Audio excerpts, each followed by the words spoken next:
Azoth by zeitgeistic. Summary. Now that Harry is back at Hogwarts with Hermione for 8th year, he realizes that something's missing from his life. And it either has to do with Ron, his boggart, Snape, or Malfoy. Furthermore, what exactly does it mean when one's life is defined by the desire to simultaneously impress and annoy a portrait? Harry has no idea.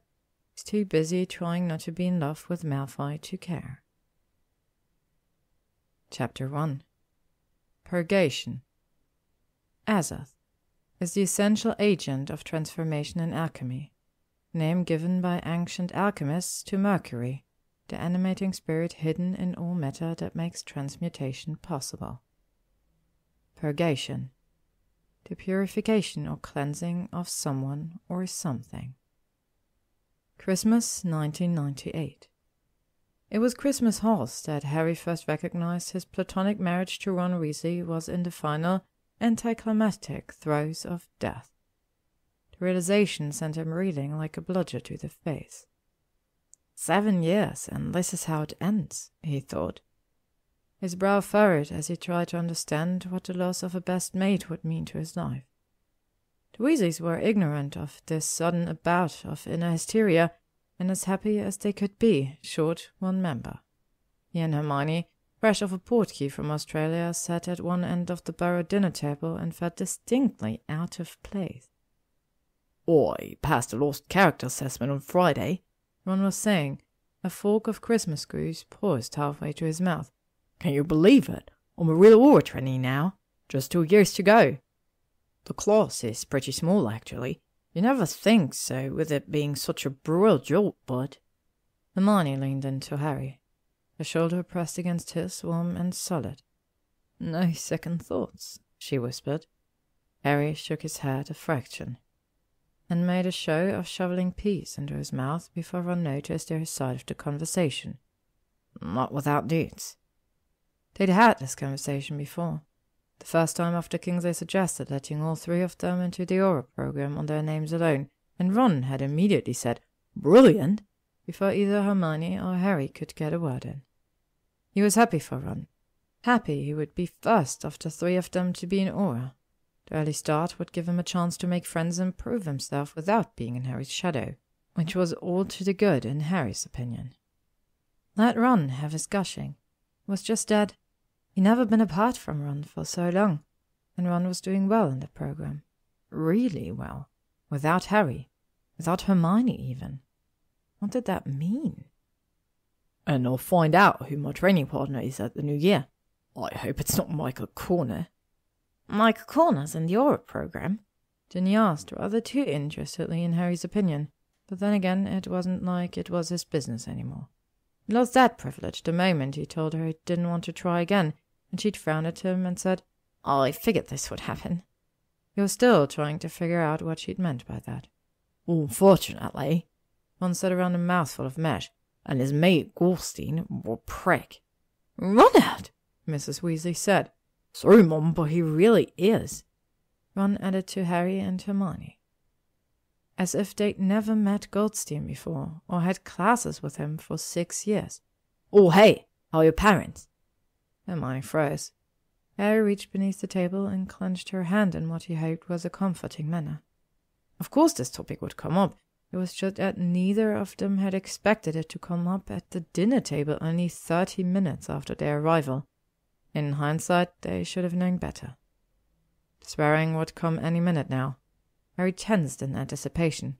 It had been 8 months since the final battle, and 8 months since her vocabulary shifted, but he still wasn't accustomed to hearing swear words from Hermione's mouth. They seemed fine. Hermione stared at her plate. The silence around the table was tense enough to make Harry's skin crawl. Ron didn't notice. Harry wasn't sure he'd even noticed the swearing yet, actually. "When are they coming home?" "Ron," Mr. Weasley said, picking up on clues his son had not. "They aren't, as it happens." Hermione's voice had risen slightly in pitch, but she still didn't look up from her food. She took a sip of water and avoided looking at anyone. "So, who else is in the Aura program?" Harry asked desperately. Anything to get them off the subject of Hermione's parents. It had taken her 6 months just to find them, and then, with being back at Hogwarts, she hadn't had a chance to go fix their memories until Christmas halls. Ron might have known this already, but he'd had aura training and couldn't take the time off to come with. Why not? Aura training that apparently didn't extend to perception training. Hermione slammed her glass down, spilling water all along the frayed tablecloth. George winced, but said nothing. Because they don't remember me, you oblivious git! There was the swearing. She shoved back from the table and ran from the house, so quickly that she'd almost made it to the door before her chair finally hit the floor. A rush of cold wind whirled past them as the door slammed shut. For a beat, silence. Then Ginny ran after, and the cold air sailed over them a second time.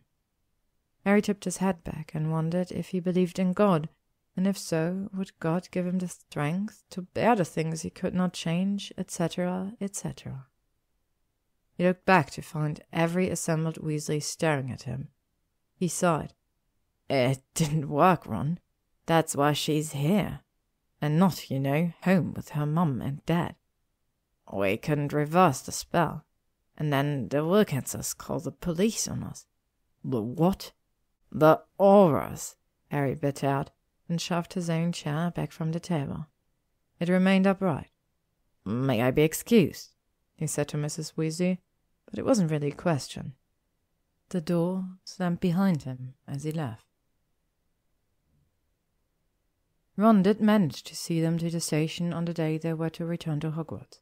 He'd apologized and felt ruddy awful about hurting Hermione's feelings, and he'd accepted it, as she always did. Things were fine, if stilted between them, but fine was a long way off from before, and a change in their relationship was something Harry still wasn't sure how to deal with. Was he allowed to be sad after dissolution was such a slow, quiet thing? Wasn't yet at the point of no return, was it? Could he save it somehow? He didn't think so. Didn't know how such a change in their relationship could have happened without anyone seeing it. Or maybe someone had. Maybe Hermione had, and just hadn't said. She'd started doing that sort of thing after she and Ron broke up, when the three of them didn't have anything but the past cementing them together anymore. On the train, they took a cabinet with Susan, Neville, and Millicent, who Hermione had bizarrely befriended after McGonagall roomed them together back in September. Harry had never been more pleased to room with Neville, as the only other boys who'd returned for 8th year were Malfoy, Goyle, Zabini, and that overly happy Ravenclaw Boot. It wasn't that Harry didn't want to room with Slytherins. It was just that he didn't want to room with them. This year the whole lot of them had been cordial and polite.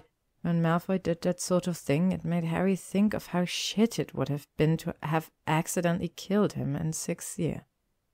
And the expression he'd worn when Harry returned his wand, and what his sweat smelled like when brought forth by the heat of fiendfire and terror.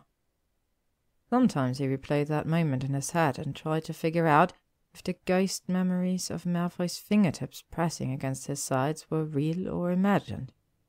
But like everything between them had led to that one moment, that their entire history was distilled into the sound of Malfoy panicking against Harry's neck.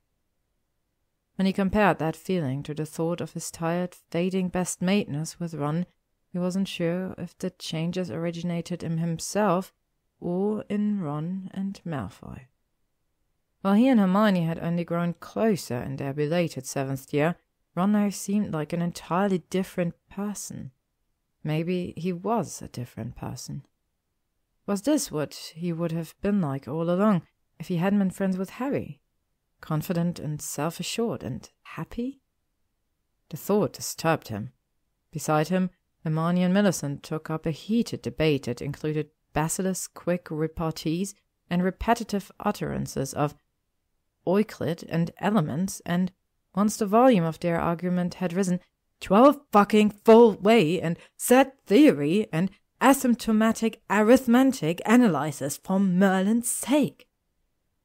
Neville and Susan, pointedly ignoring the discussion, were sharing a letter from Hannah Abbott, which made Harry nauseous just to look at. Couldn't even think of reading on the train without getting motion sick. No help from that corner, then.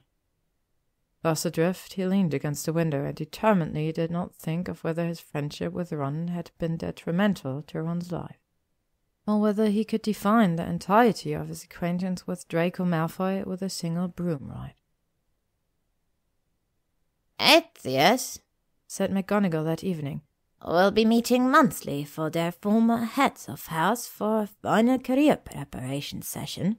As Professor Switch is only acting head of Gryffindor, I will see to you three myself. She eyed the 3 Gryffindors, and there was a warning in there somewhere. Probably to be prepared and not make her life difficult by having no idea what they wanted to do with their lives. Hermione was practically falling off the couch in her excitement. He was good at compartmentalizing in a way that Harry truly envied. He was still miffed about the Ron events over Halls. She was already throwing herself into life beyond permanently erasing herself from your parents' memories. If only he could do that, and maybe he'd be able to look at Malfoy without wondering if he'd really not recognized him that night at Malfoy Manor, or if Harry had just made that up on the witness stand because his subconscious wanted to believe that the world wasn't black and white. We did career prep in 5th year, Susan said. He was the only Hufflepuff, the others having been proactive and Hufflepuff enough to secure apprenticeships or positions last year, while there was a war on. McGonagall pursed her lips. I not forgotten, Miss Bones, thank you. Remember that you will be competing with the entirety of 7th year class for positions. As your circumstances are somewhat different from other students, we've decided that in addition to nude studies, extra help would not go amiss. I heard Professor Slughorn was going to host networking parties, said Daphne, even for students who learned in the Slug Club. Is that true? Quite true, McGonagall said. Daphne and Pansy grinned at one another. And there went Boot, being happy about something. I've already been asked by Miss Granger, so I will remind you that Hogwarts masters do take on apprentices, but we generally require the prospectives engage in a gap year between Hogwarts and apprenticeship to ensure that students are knowledgeable of worldly affairs. He paused and eyed them shrewdly. I suspect that you all have enough knowledge of worldly affairs to be going on with. Therefore, the board has agreed to relax the requirements for 8th years. Any of you who wishes to apply for apprenticeship at Hogwarts must submit your proposal in writing by no later than 1st of May.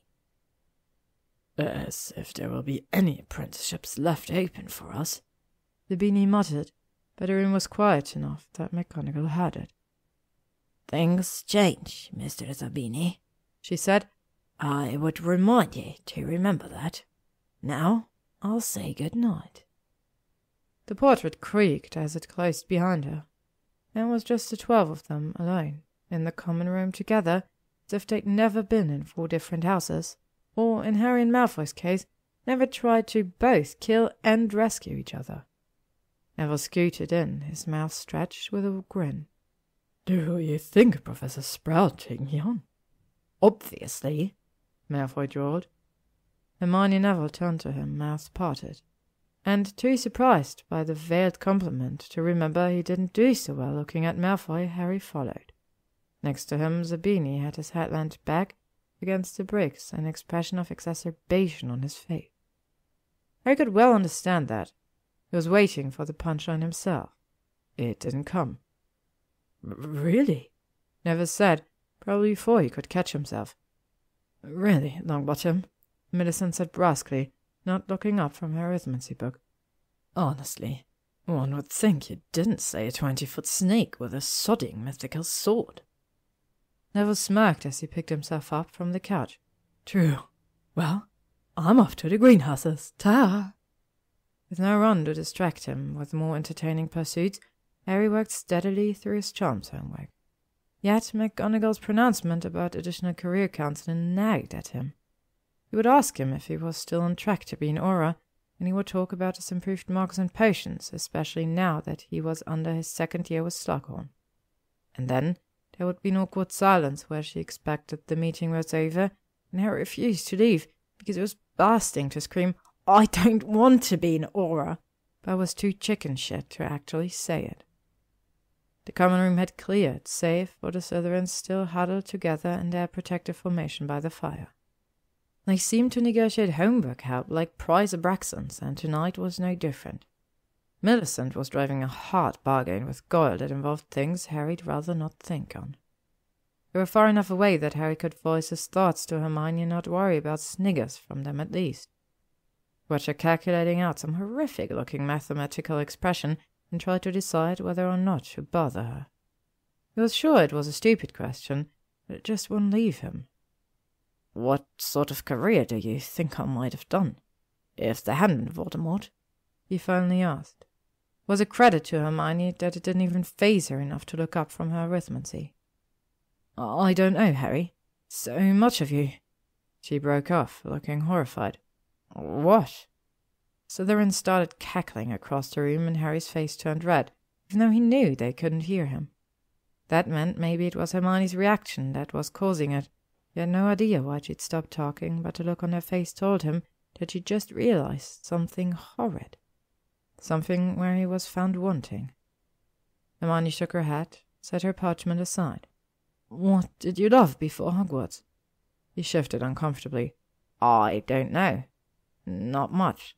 Going to the play park, science, math a bit. There was a spider I quite liked."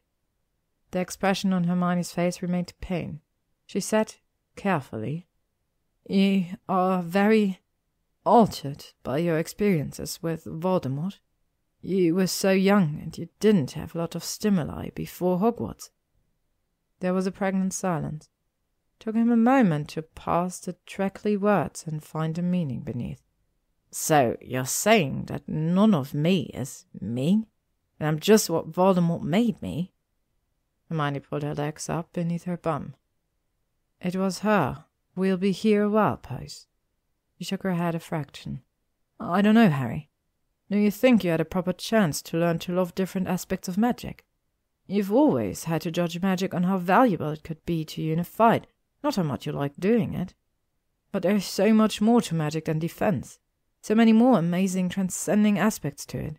Things you'd never get a chance to study without devoting years of your life to them. And you didn't have that chance. You could only learn what you needed to learn. I don't know what you might have liked if you had the chance. I don't think you know either."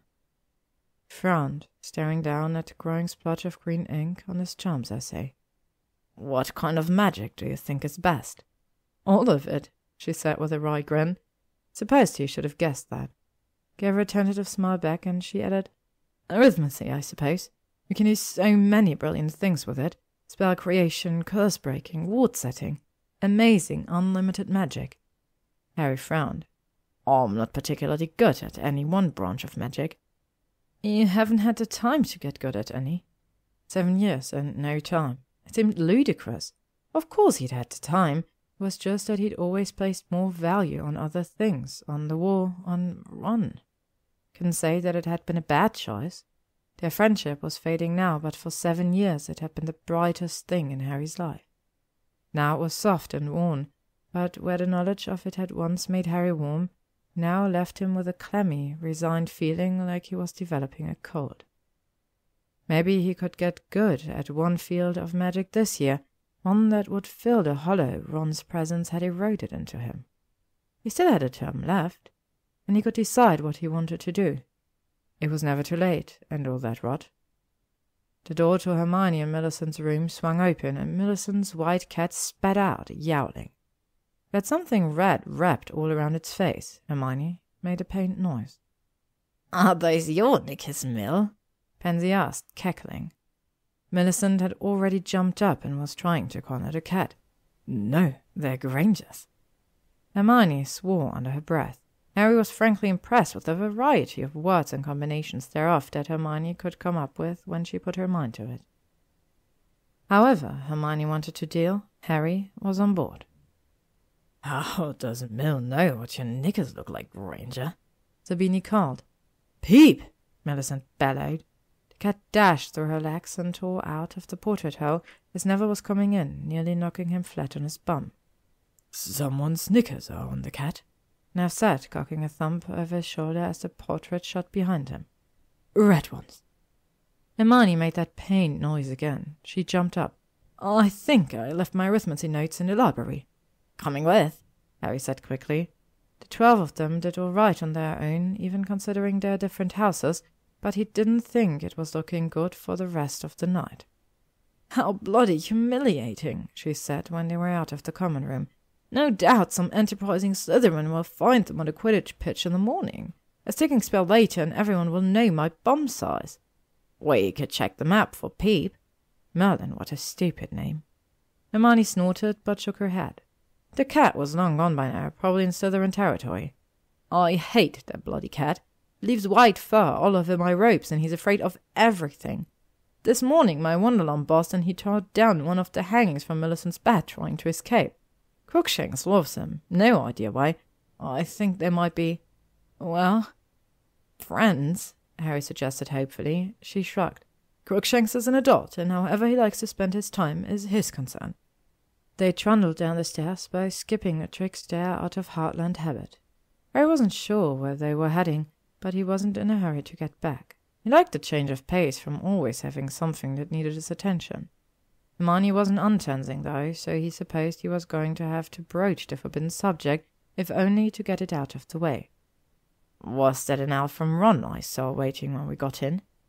She pursed her lips, then gave it up and sighed instead. "You know it was, Harry." "What's going on with that?" She gave him a wry grin, then made an abrupt change in their direction down the corridor that led to the north wing and the disused necromancy classroom. Peeves refused to go near it, which made it altogether more appealing to the upper years who weren't afraid of residual haunting. Nothing, as usual. Another apology for being a buck at Christmas, an impassioned treatise on the value of hit wizards, no doubt a result of Alistair Gumball's brill target classes, and a closing reminder that he's sorry we didn't work out and he's glad we're still friends. Harry snorted. Say that Ron and Hermione didn't work out was like saying Crookshanks and Mer people got on well enough. Somehow, despite their never-ending arguments while dating, and sometimes Harry cringed to remember the particular nights at Grimmauld Place during sex, their breakup had been swift, clean, and with minimal crying, all on Ron's part. I just get the feeling that he's apologizing for something he hasn't done yet. It makes me twitchy. They were well past the old necromancy classroom and very near the Merlin portrait gallery when Harry got the courage to bring up something Ron had told him over halls, in a dark, silent time when they were both trying to fall asleep but couldn't yet. Due on Harry's part, because the Chudley Cannon's posters, spellotaped to the ceiling, were covered in loomis-in-the-dark quaffles that zipped around in bright orange relief. "Did you know Lavender applied for the Aura program?" Hermione stopped. Her footsteps echoed a bit longer, probably due to the residual necromancy classroom hauntings. "No." "I suppose you definitely didn't know she was accepted then?" he added. "No," she said again, quieter this time. Her brow furrowed as if she were taking this in and trying to process it. She exhaled heavily. "She fought really well in the final battle." "She took down that werewolf that—" He broke off, unsure of how to say it. "Mauled her neck and half her face. Didn't seem appropriate, nor did turned her.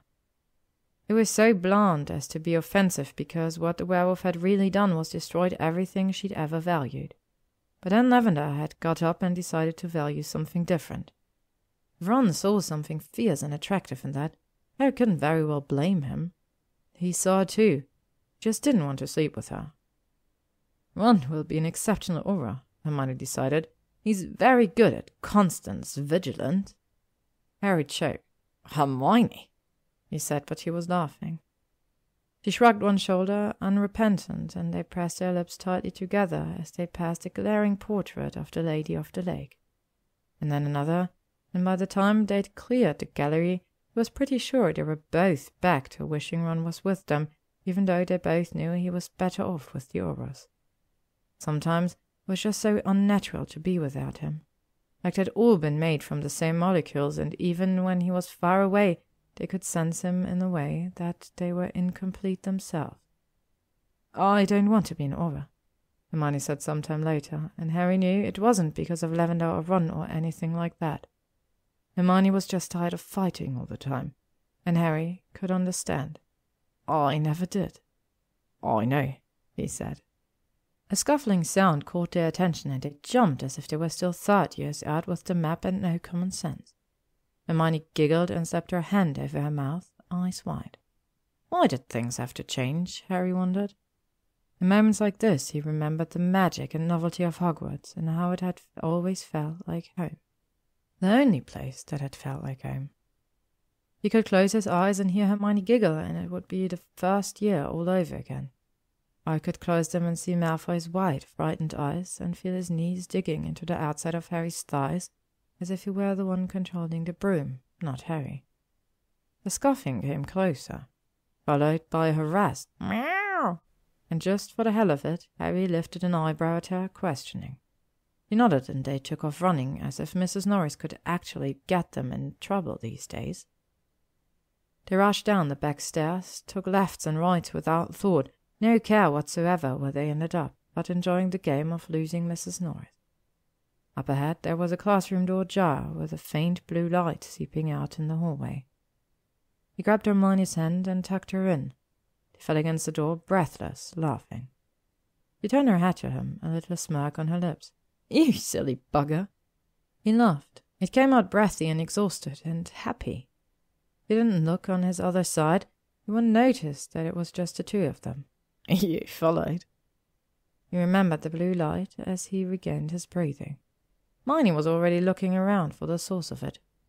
"Oh, this is where they used to teach some pathetic magic. Look there, the little wax dolls on that shelf over there. It hasn't been taught in 200 years after some unfortunate incidents with Muggles. I read about it in Hogwarts. Merlin's beard, what is that?" "A wardrobe," Hermione huffed. "The mirror, you twit." Was reflecting the blue light from the wardrobe, making the whole room light up in a soft, eerie glow. Followed her gaze and immediately recognized it. "Oh, for fuck's sake, this bloody mirror!" "You recognize it. What does it do?" But she was already walking towards it. Before he could pull her back, Hermione was in front of it, squinting up at the letters along the top. "I show not the truth, but what in the world?" She peered into it and then took an involuntary step back, eyes wide. Her mouth trembled, and then she forced herself to look away. They rushed over and enveloped her in a hug. "You saw them?" he asked. He felt her head shake against his chest. No, that's what's so awful.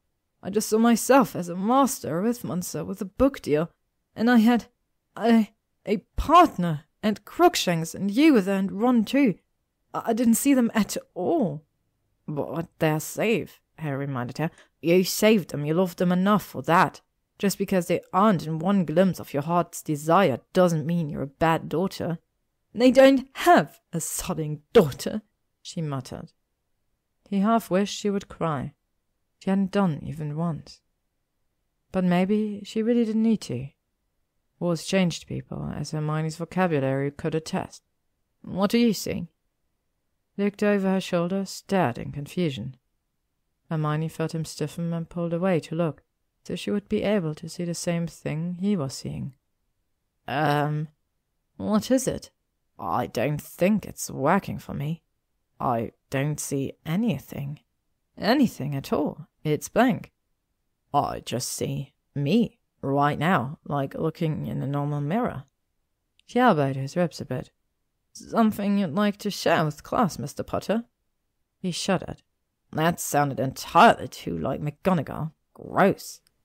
Behind them, the wardrobe shook violently, and for the second time of the night, Harry was startled by a ruddy, creepy noise. He was a grown man, and he defeated Voldemort for Merlin's sake. A rat in a wardrobe should not make him jump a foot in the air. The wardrobe rattled again, and this time he could tell that it was definitely not a rat. "What do you suppose that is?" Hermione asked. He was already reaching for her wand up her sleeve. "Hermione, really?" he said. They were getting a bit old for this fool's rush-in sort of thing. Although he couldn't deny that he didn't also have an Alohomora on his lips. Nothing like a good mystery. Hermione's wand twitched, and the wardrobe door swung open. Something slumped onto the floor, and Hermione screamed, then slammed a hand over her mouth to dull it. The Grangers were on the floor, bloody and half-decayed. He gagged at the smell, covered his mouth, and pulled Hermione away. "Boggart!" he gasped out. "Just a boggart!" "At least they're still my greatest fear, if not my heart's desire," she muttered, but he wouldn't look back at the corpses, even to dismiss it. He nudged her aside and approached the boggart. But then it moved and...